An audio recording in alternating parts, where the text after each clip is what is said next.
Welcome back to Working in Hockey. I'm your host, Nick Bowins, and today I'm joined by a good friend of Hockey Collective, Celine Trimarchi, an in-arena host for the Abbotsford Canucks in the AHL and the Vancouver Giants in the WHL. Celine, looking at your LinkedIn, you currently have six current jobs.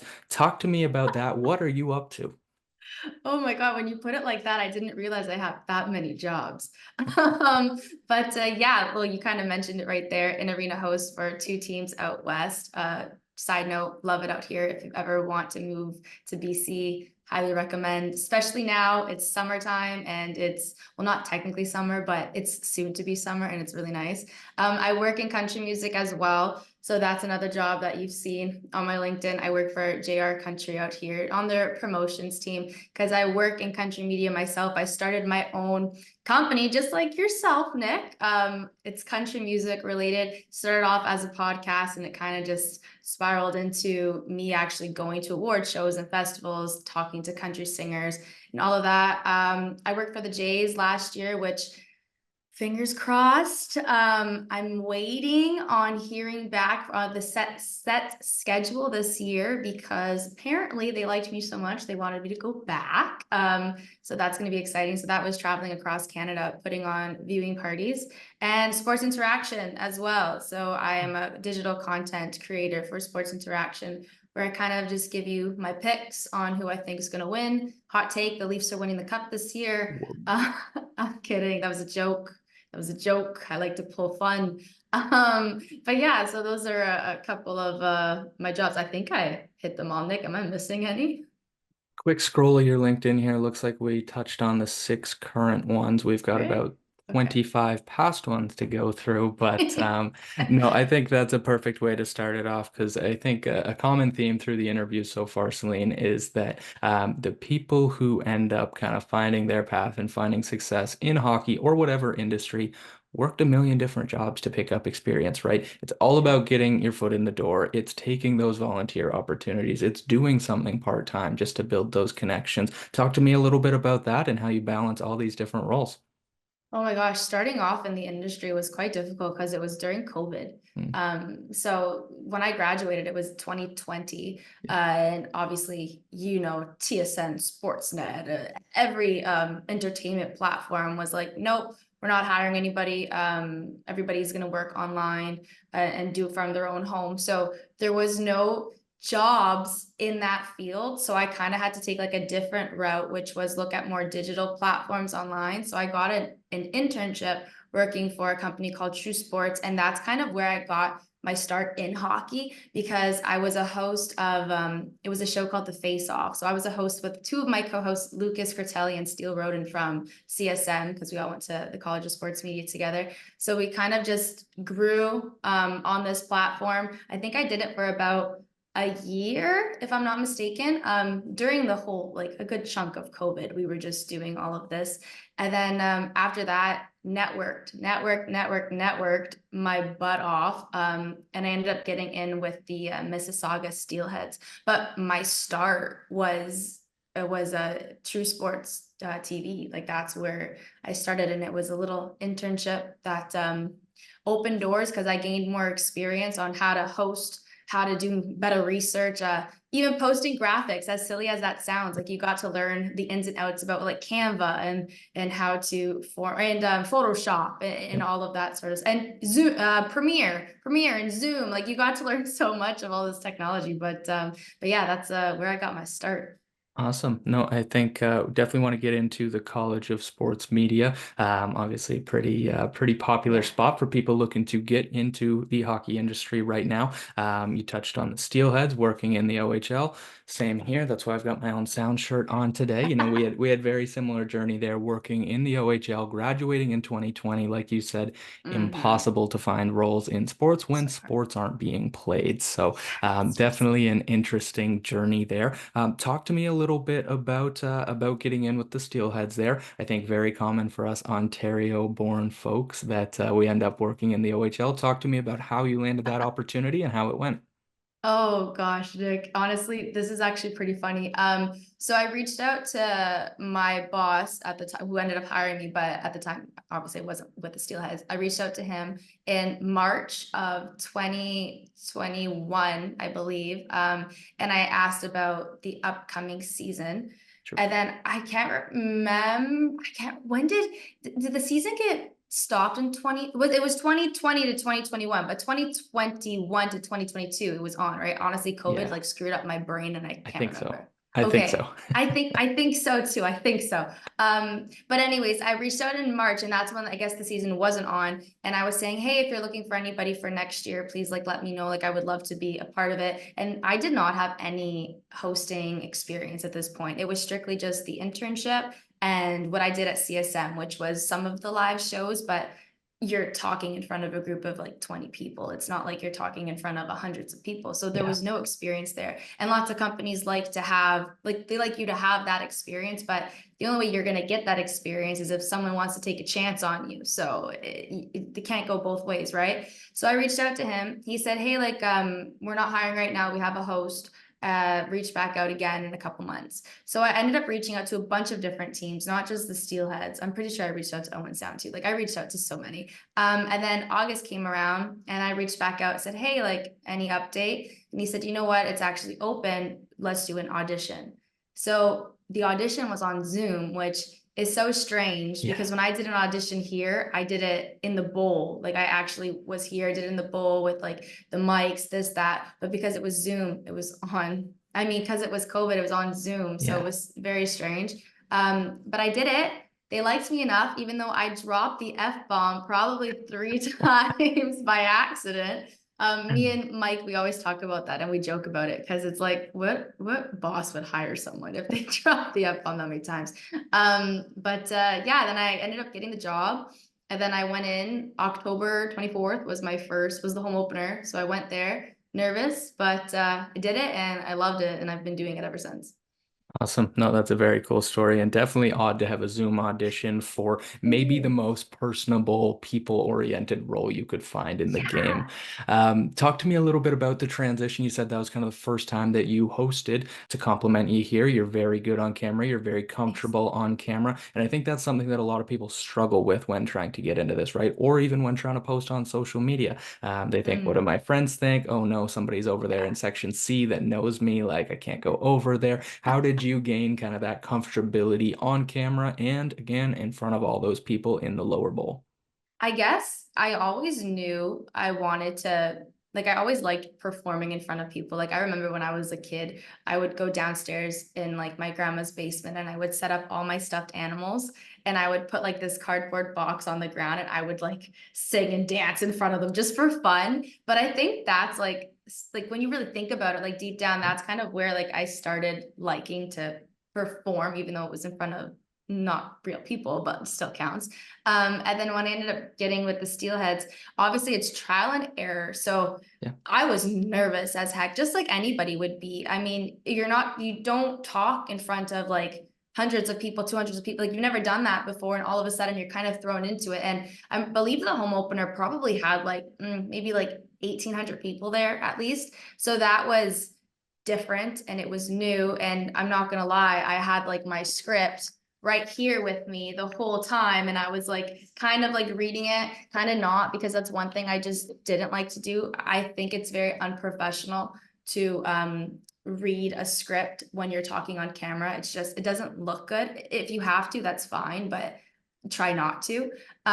So I was very nervous, but I think it was just each game, I just kept getting more comfortable and just I felt more at home and I would make mistakes here and there and I would beat myself up for it. And sometimes I still do. But at the end of the day, what I've realized is only we realize the mistakes.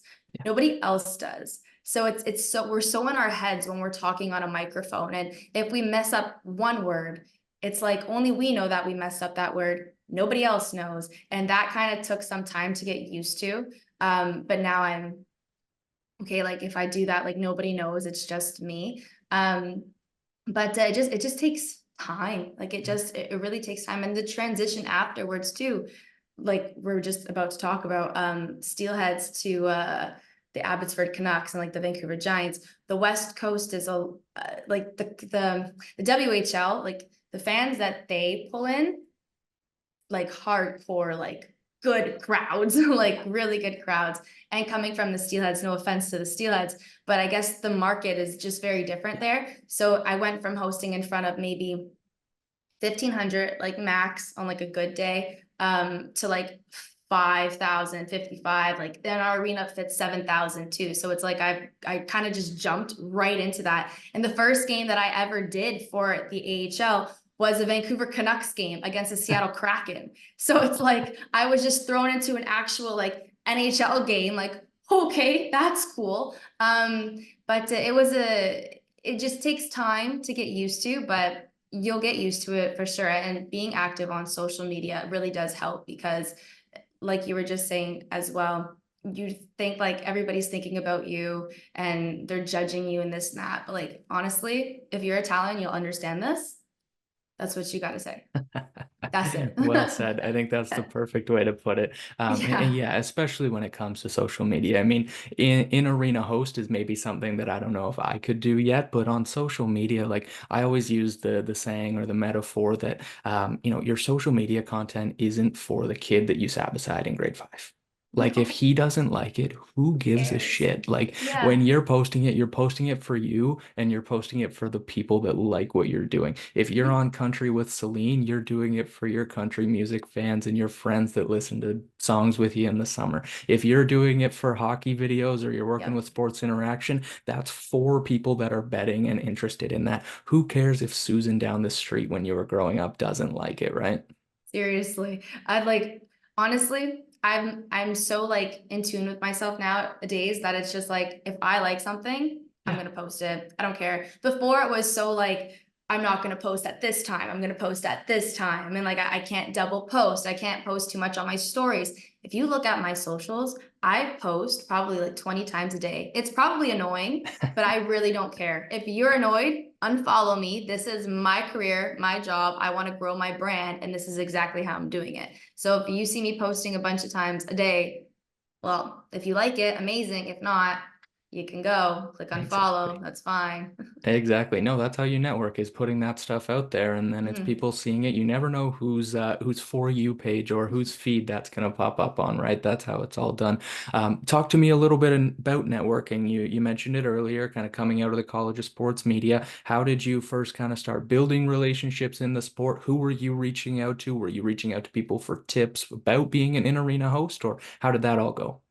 Yeah, when I graduated the College of Sports Media, it was more about because if you went to CSM, lots of our instructors already worked in the industry. Mhm. So we kind of had those connections there. Some people took them and like they helped them like get certain jobs, but other people like myself, I didn't really go that route. I kind of just went through people that I knew at the school and they knew people. Mhm. So that's how I ended up getting the job with the internship with True Sports TV. And then after that, we made like our LinkedIn's obviously, because that was a big thing we had to do in school. And I still by this day, like I still do this. I will type in a company and I will just connect with every single person on that list and just either A, shoot them a message saying, hey, I'd love to pick your brain sometime just to find out how you got in the industry. Because Yep. I'm like looking to break in the industry as well. So if like you have any advice or any tips or if you know somebody that has an opportunity, please let me know.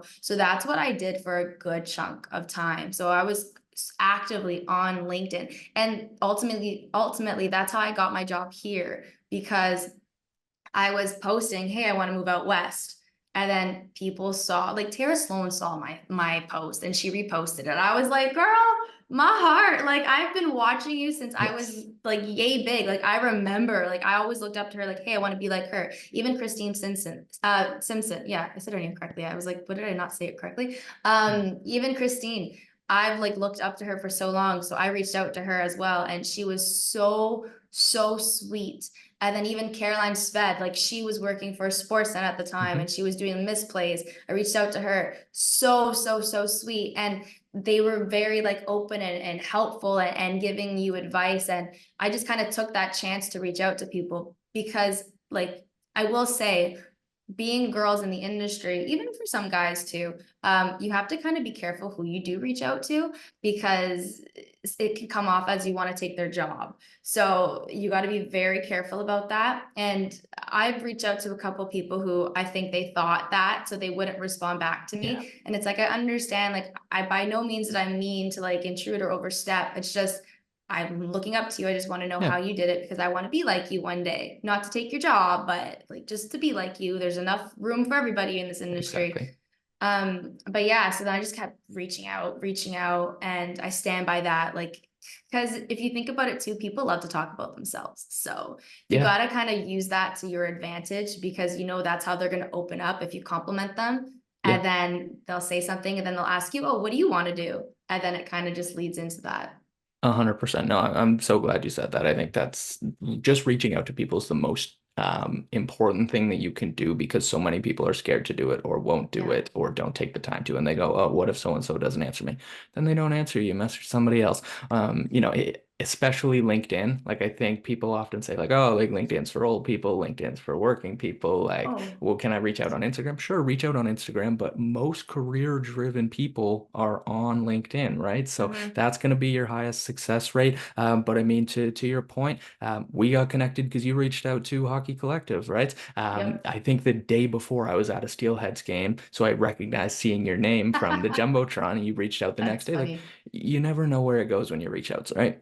Yep, you never know where it can go. And like you were saying, right place, right time. It's like Yeah. you were at the Steelheads game. The next day I reached out. I don't even think I knew you were at the Steelheads game. No. It just kind of so happened. It's like when things are meant to be, they just, like, you just know, like, and whatever's meant for you will never pass you. So like if you're supposed to get like a certain opportunity, you'll get that opportunity. It will just might take a little bit of time, but eventually it will happen, especially if you keep at it and you're like determined enough to do something. Mhm. Everything will just fall into place. 100% agreed. We've talked about the role with the Abbotsford Canucks there in arena host. Talk to me a little bit more specific on your duties, your responsibilities day to day. Say it's a Saturday game at 7 o'clock. What are you doing that day, Celine? Okay, well, because I work for Sports Interaction too, I wake up in the morning, eat breakfast, and then I will make a video for Sports Interaction. So because of Mhm. the time difference too, obviously, because it's 3 hours behind out here, if I have to get a Leafs video in and the Leafs game starts at 4, because that's the time it starts here, wake up, make the video as soon as I can, submit it to my boss, gets it approved, and then I start posting it. So that's like what I do. I usually try to bank a couple videos too, each day, just so I have that content and I can like release it whenever I want. So I wake up, I do that. Then after that, I'll go to the gym, because I love to work out. So I'll go to the gym for a bit. Then after that, come back upstairs, get dressed, get changed, listen to some tunes as I'm getting ready. And then I head to the rink. Usually if the game starts at 7, it depends. With like Abbotsford, if the game was at 7, I usually like to get there for like 4:30.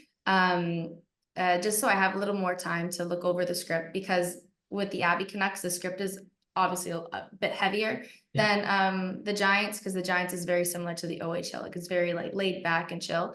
So I'll look over the script. I'll get we'll do a rundown with like the rest of our promo crew to try to figure out, you're going to do this, you're going to grab these people, where should we be at this time, and this and that.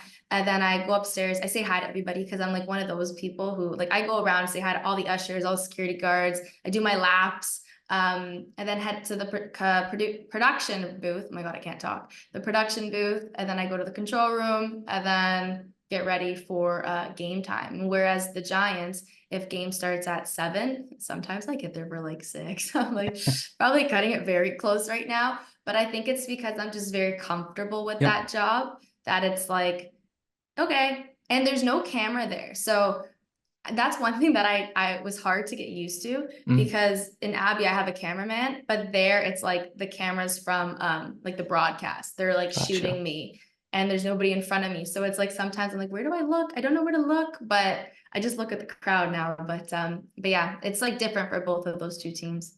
Yeah, no doubt.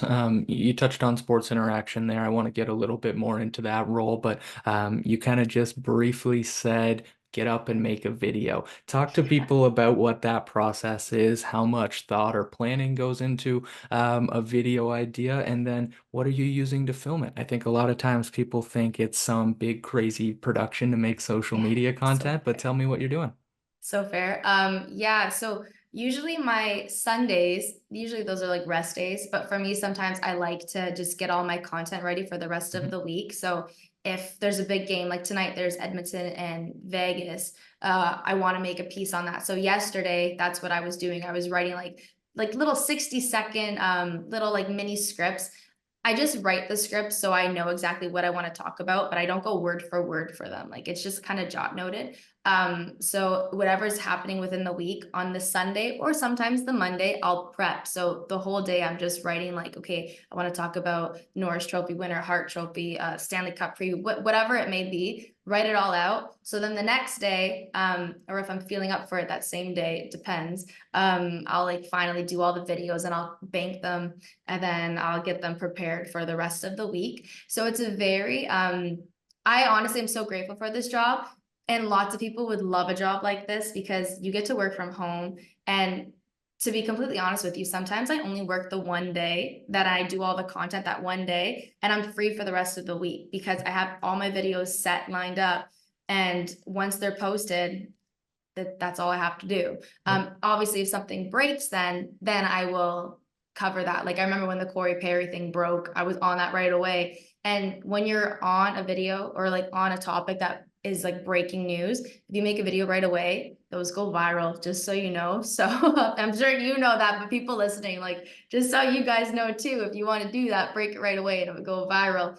Um, but yeah, and to film, my phone Boom. iPhone. Also, like my dog, so cute. Oh, can Very you cute. sleep? Very cute. But yeah, I use my phone. Sports Interaction has sent me little mics now. Yep. So I have the adapter that goes into my phone, and then I have like a little mic. They also gave me an actual mic, like a mic stick with like the foam and the Mhm. stickers because the playoffs are right around the corner. So they want to send me to do some streeters in front of Rogers Arena. So I Mhm. have all of that I'm prepped and ready to go. But yeah, it's very simple. Like all you Yep. need is your phone and you just need good lighting. I have like ring lights, but sometimes I use the lighting outside because it's so much nicer. Yeah, I didn't set my ring light up for this one, and now But the the lighting sun has outside. shone in my eyes 10 times. But no, I think that's like I say, a lot of people think there's a big production goes into it, and you're in a studio recording that social content, and it's like, no, I'm on my somewhat cracked phone. I'm Yeah. using the green screen on TikTok. If I have a mic Yes. around, perfect. If not, I'm just using my phone mic. It suffices, right? Yeah, no, it does. And I remember for when I did a couple of videos for you guys, I was literally I was hungover when I did some videos for you guys. We went to an award show the night before, but I was in my car and I had my phone up on my steering wheel, the green screen behind. You Yep. can't tell, like you can't tell where you are as soon as you put up that green screen, like whether I'm in a studio, whether I'm at home, or like I said, I was in a car. And that's where you can film content. So Yeah. realistically, you could be anywhere and Yeah. film content. Just make sure 100%. the audio is sounding good. That's like your biggest concern. But other than that, go for it. Yeah. Good lighting, good audio. I'm Yeah. not going to advocate for doing it while you're driving, Celine, but appreciate Okay, the chill, videos chill. anyway. I meant parked. Parked in the car, Good not driving in the clarification. car. Good clarification. Last kind of big question here. Just want to dive into your experience with the College of Sports Media. Again, super popular school in Toronto for people looking to get into sports and hockey in particular. Tell me about your experience there, how you enjoyed it, and kind of what you picked up through your term there. Yeah, I went there in 2018. It was a 2-year program. It's much like the Ryerson program, Mhm. except that one's 4 years, and then ours was 2 years, but you're paying the exact same money as you would for either or school. The one thing that I loved about ours, which I don't think Ryerson had this, maybe they had one prof, but ours, like we had Hugh Burrell, he was our radio teacher, Ivanka Osmak. Hmm. We also had, oh my gosh, I'm blanking on some names. We had a couple other people in the industry as well, and some people that work behind the scenes too, like for TSN, they were there. And then we had guest come in. Like Ken Reed came in one time. Faisal Kamisa went to the school. Daniel Michaud, I believe I said her name correctly. She went to the school as well. So there was lots of people that kept coming in and like talking to us, just to let us know how the industry was, and what they learned here and what they were grateful for. I really liked the College of Sports Media because it was a very like hands-on school. So it wasn't like a typical go to school, sit in class, read a textbook, and call it a day. It was like, okay, show time at this time. We have to be there. We have to do this. We have to prep for a show. So we like on Tuesdays and Wednesdays, it'd be like show days. So we would go to school and we would have a show right away. So we would all be dressed. Like you have to dress up like you're going on air, right? Blazers and everything. We'd go into the room, we'd write our little scripts out, and then we would go and there'd be a prompter there and we would read it. And then Ivanka would like critique, like, okay, do this, this is it. Oh, Tony Ambrosio was there too. Tony is the man. Love that guy. He ended up working with me for the Steelheads, and I learned so much from him. I remember in class, because he was, I think our TV, our writing teacher, our TV, something, I forgot exactly, but he was a really good teacher. And I remember he would teach us how to like come up with questions and stuff like that. So to this day, I have on my phone the lists, but to this day, I have like literally, I don't know if you guys can see it, but a There we go. list of everything he like talked about, like how do you start in a pregame, how do you do a postgame, and this, like everything. I still have it all on my phone, and I always go back to it in case I'm like, okay, how should I word this? And it's just like, okay, go here, thanks Tony, and I'll fix it. But then we had some shows at like 7 o'clock at night, and we would be there till like 11 o'clock at night. And then other days we had our radio shows, prep for a radio. It was just very hands-on, and it was not textbook work at all. It was very much you're thrown into the industry, like right when you go to the College of Sports Media. And that's one thing that I think we all really are grateful for, because a lot of people that ended up going there, we all have jobs in the industry. Some people work for TSN, Sportsnet, Global. Some people work for Sirius XM. Like there's a bunch of us that kind of just went everywhere. But I truly believe if it wasn't for the College of Sports Media and networking, we would not have gotten to where we are today. Very well said, and shout out to Tony. To wrap us up here, Celine, just a couple of rapid fire questions for you. Give me one word, one line answers, whatever you got, okay? I'm not good at this, Nick. Okay. Putting you on the spot. Coolest Lord. person you've been able to interview? Matt Sundin. Wow. Yes, easy one. When I interviewed him, it was like, I remember watching like him when I was a kid. I'm like, holy crap, I'm interviewing him. But yeah, he would be number one. Follow-up favorite player ever. Is it Sundin? No, it's actually Sidney Crosby. Okay, don't love that. Moving on, which of your roles has been your favorite to date? Oh, definitely an arena host for the Abbey Canucks. Awesome. Definitely that one. Awesome. Okay. Name one person who's been the most influential or helpful in your career so far. Oh, who's been? Oh, I feel like I'm gonna butcher this one up because if I say the wrong name. Be careful. Oh my goodness me. I'm actually trying to think here. You know what I actually will say? I really am grateful for Caroline Sved. I will say that she was so sweet to me when I first reached out to her. And when I first started my job working for the Steelheads, I was so nervous. And I remember like she became like a friend to me. So she was like, reach out to me, let me know. So I had this full conversation with her on the phone, and she was like, you'll be fine. Like you got this. And she was giving me her tips on how to like do it. And then she was like, even messaged me after your first show and like, let me know how it goes. So she was very, very, very sweet and very helpful with everything, like how I started. So if I had to pick someone, I would say Caroline Sved. That's awesome. That's awesome. Last one here. Best piece of advice you can give somebody looking to make their way into the hockey industry. Ooh, stay true to yourself. 100 no's, that's fine. You're gonna get one yes. So that's just something you gotta take. Criticism is fine. It's all constructive criticism, I should say. And just network. And if you really are passionate about something, keep at it, because eventually you'll get to where you want to go. And still to this day, I'm not even where I want to be yet. I'm still like on that path to get to where I want to be, but I'm passionate enough to know that I'll get there one day. So just be determined. Well said. We are all still figuring it out and just sharing some advice along the way. Celine, you're the best. Tell people where they can find you online. Oh, perfect. Yeah, you can find me online on TikTok at Celine Trimarchi. Instagram as well, same name. Twitter, don't go to my Twitter. I hardly use my Twitter. And if I do, I'm just talking about the Leafs. Sorry. Yeah, those would be the two big platforms. Also, if you like country music, you Yes. should follow my country podcast. It's called Country with Celine. It's on Instagram. And then also everything gets streamed onto YouTube. Spotify, Apple Podcasts, and like a bunch of different other outlets. So if you love country music, you should follow me for that as well because I'm very immersed in that industry. Yes, you are. It's the best time of year for country music. We're getting to Yes, it warm, is. sunny weather. Thanks, Nick. Thanks for having me on it. I honestly love what you're doing. This is amazing. Celine, thank you very much for hopping on here, taking the time. Check her out, guys, and of course, subscribe to the Working in Hockey newsletter.